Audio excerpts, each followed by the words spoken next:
রাঙামাটি বেরানোর জন্য আমাদের একমাত্র বাহন হচ্ছে আমাদের সেই বিখ্যাত হিরো হুন্ডা। দেখাচ্ছি,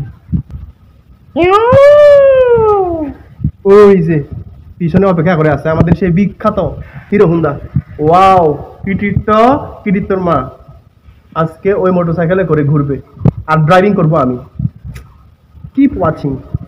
এই সেই আমার বিখ্যাত হিরো হুন্ডা। ওয়াও, আজকে এই মোটরসাইকেলে করে পুরা রাঙামাটিটা পুরা একেবারে শেষ করে ফেলবো, মানে বলার মতো না। এই মোটরসাইকেলটা আমাকে অনেক আগে থেকে সাপোর্ট করে আসছিল আর বর্তমানে সাপোর্ট দিচ্ছে। তো এই মোটরসাইকেলটা যতক্ষণ পর্যন্ত বেঁচে থাকে এই মোটরসাইকেলটাকে আমি পূজা করব, আর পূজার সাথে সাথে আমরাও নিজেরা উপকৃত হব। এই যে কৃতিত্ব আছে খুব সামনে, ও সে তো তাকায় আছে। আজকে বাবা আমাদেরকে রাঙামাটির কোন জায়গায় যে ঘুরাতে নিয়ে যাবে আমি চিন্তা করতেছি।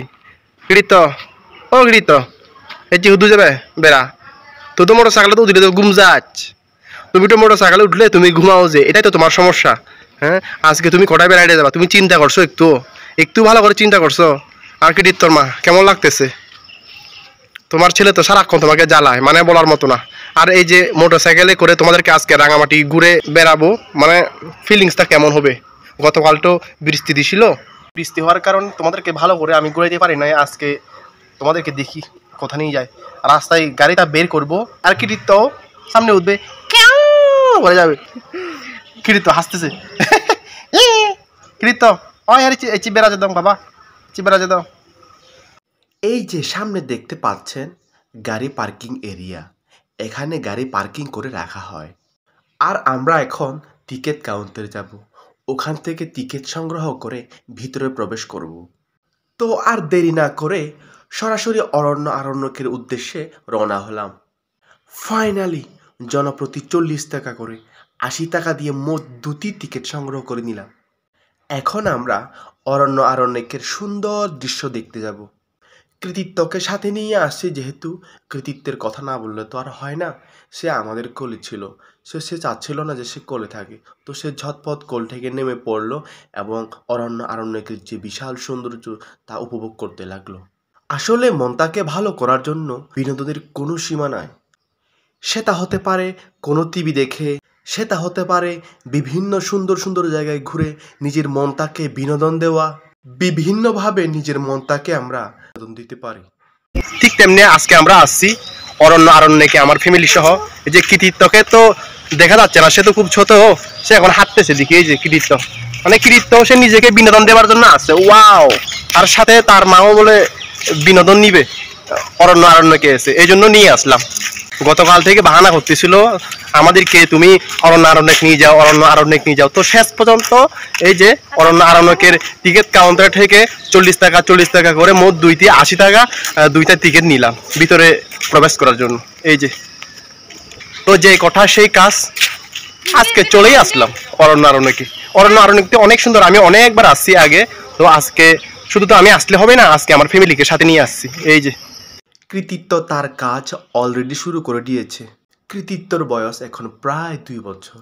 সে এ বয়সে বিভিন্ন সুন্দর সুন্দর জায়গায় ঘুরবে, খেলাধুলা করবে, মজা করবে, হই হুল্লোড় করবে, এটাই তো স্বাভাবিক। আর প্রতিটা বাবা মার উচিত তার সন্তানকে সময় দেওয়া। আরণ্যকে এত সুন্দর জায়গা থাকতে, মানে আমার ছেলে আর কোনো কিছু খুঁজতে পারলো না।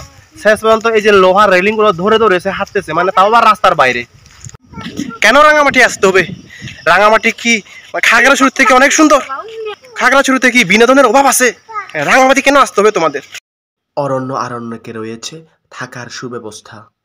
যারা দূর দূরান্ত থেকে রাঙামাটিকে আকর্ষিত হয়ে রাঙামাটি ঘুরে বেড়াতে চান, আরণ্যক তাদের জন্য সুন্দর একটি জায়গা, যে জায়গাতে এসে তারা নিজেদের মনটাকে বিনোদন দিতে পারবে। কৃতিত্ব এখন মৎস্যকন্যার কাছে যাচ্ছে।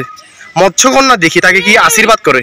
সে অনেকক্ষণ হয়েছে খেয়াল করছে একটি মৎস্যকন্যা দূর থেকে দেখা যাচ্ছে। সে মৎস্যকন্যার কাছে সে যাবে, দেখা যাক মৎস্যকন্যার সাথে তার দেখা কিভাবে হয়, কি কথা হয়। সে ভাবতেছে এটা আমি কি দেখলাম। এই সেই মৎস্যকন্যা বললু বললু, সে বললু তোর নয় তো, সে বললু তো মৎস্যকন্যা বুর, এই তো বললু আর দূরে গেছে। এটা হচ্ছে মৎস্যকন্যার ল্যাস। এই যে এই ল্যাস গুটাইয়া অলরেডি এই মৎস্যকন্যাটি বসে আছে। হাতি কি যেন একটা নিয়েছে। রাঙ্গামাটিতে যতগুলো ঘুরে বেড়ানোর স্পট রয়েছে সব থেকে অরণ্য আরণ্যক আমার ভীষণ পছন্দের, কেননা এখানে রয়েছে খোলামেলা আকাশ, কাপ্তাই লেকের পানি, ছোট ছোট উঁচু নিচু পাহাড়। আমার এখানে আসলে আর যেতে ইচ্ছে করে না, ইচ্ছে করে সারাদিন বসে থাকি। তোর খুব গরম পাইছে এই অরণ্য আরণ্যকে ঘুরতে এসে, তো সে পানকৌড়ি ক্যান্টিন থেকে সে যে এই যে বলে কি কিনছে, ঠান্ডা কিনছে, ঠান্ডা খাবে বলেছে। যে কৃতিত্ব, তার মার জন্য পানকৌড়ি ক্যান্টিন থেকে কোন আইসক্রিম নিয়ে আসছে। হত্যা তুই কোন হত্যা, তুই কোন হত্যা ঠান্ডা নেই বাবা। কৃতিত্ব কোন খাচ্ছে, কোন আইসক্রিম পানকৌড়ি ক্যান্টিন থেকে কেনা, কোন খাচ্ছে। আরণ্যে গেছে, আমরা অনেক ক্লান্ত হয়ে গেছি। গরমের দিনে ক্লান্তি দূর করার জন্য একটাই উপায়, তা হচ্ছে রেস্ট নেওয়া, আর রেস্ট নেওয়ার সাথে সাথে ঠান্ডা খাওয়া। অলরেডি আমাদের ঠান্ডা খাওয়ার কাজ চলমান রয়েছে। এই যে কৃতিত্ব খুব আস্তে আস্তে করে কোন আইসক্রিমটা খাচ্ছে, কারণ বেশি ঠান্ডা তো, সে জানে যে সে অনেক ছোট, সে এখন বেশি করে খেতে পারবে না, সে আস্তে আস্তে করে নর্মাল করে করে খাচ্ছে আইসক্রিম। আর তার মা খুব মজা করে খাচ্ছে আইসক্রিম। তার একটাই আবদার ছিল আমার কাছে, সে নাকি অরণ্য আরণ্যে গেছে, আমার কিনে দেওয়া আইসক্রিম খাবে।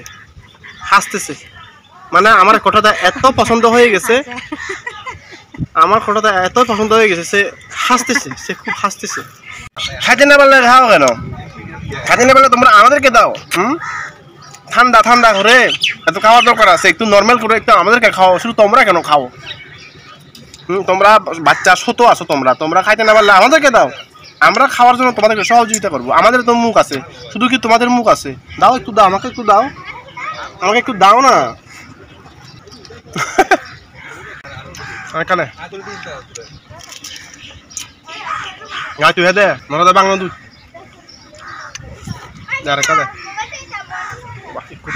মানে বদনাম করলে তো আমার হাবা না, বদনাম না করলে নয়। যে তোমার খাওয়ার তো কোনো জবাব নাই, আমাকে তো একটা আইসক্রিম কিনে খাওয়া নয়। তুমি আমাকে খেতে দিলে না, খাবো আমি, কিভাবে খাবো?